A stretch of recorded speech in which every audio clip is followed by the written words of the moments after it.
তোমরা কি জানো সতীপীঠের গুরুত্বপূর্ণ 51 পীঠের মধ্যে এটি হলো 1 নম্বর একটা পীঠ। এই মন্দিরটা কোথায় আছে তোমরা কি জানো? অজয় নদীর তীরে অবস্থিত এই মন্দির। চলো আজ পুরোটা আমি সতীপীঠের 51 পীঠের মধ্যে একটা মন্দির ঘুরতে যাবো, তাই আর কি রেডি হয়ে বেরিয়ে পড়ছিলাম বন্ধুদের সাথে। ধরলাম বাস আর সোজা বাস থেকে নেমে গেলাম বাস স্ট্যান্ড। তারপরে হাঁটতে শুরু করে দিলাম আর চলে এলাম ফালির নামুন উত্তরায়ণ মানে সিটি সিটি মা মঙ্গলচণ্ডী থানে। এবার আমরা এখন যাবো বানধরে মা মঙ্গলচণ্ডী থানে। এখানে কয়েক হাজারো মানুষ কিন্তু আসে পুজো দিতে।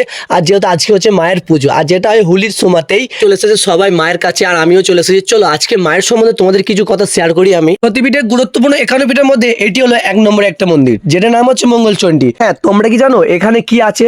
দেবী সতীর ডান কবজি এছাড়াও বাম কোনোই পড়ে গেছিল এখানে। তখন থেকেই মায়ের পুজো হয় এই মন্দিরে। দেবী ও ভৈরব, এখানে দেবী মঙ্গলচণ্ডী এবং ভৈরব রূপে পুজো হয়। এছাড়া এখানে অনেক সুন্দর মেলা বসে এবং অনুষ্ঠান হয়, তাই এখন মেলা দেখতে এসেছি আমরা। বন্ধু বউ নিয়ে ঘোরা বাদ দিয়ে মেলাতে খেলনাবাতি নেওয়ার জন্য কান্নাকাটি করছিল, তাই এই বড্ড গরমে ভালো লাগলো না, তাই ভাবলাম চলো কিছু ঠান্ডা কিছু খাওয়াই যাক।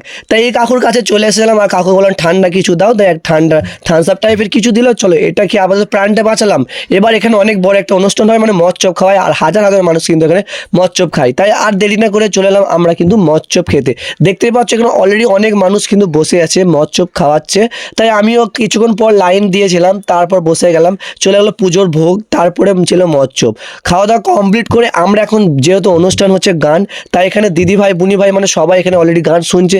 তাই আমিও না থাকতে পেরে এদের সাথে গান শুনছিলাম। হ্যাঁ, এখানে গান অনুষ্ঠান বাজনা অনেক কিছুই হয়। তোমাদের ভালো লাগে এরকম মিনিমাম দেখতে থাকো। Tata bye bye.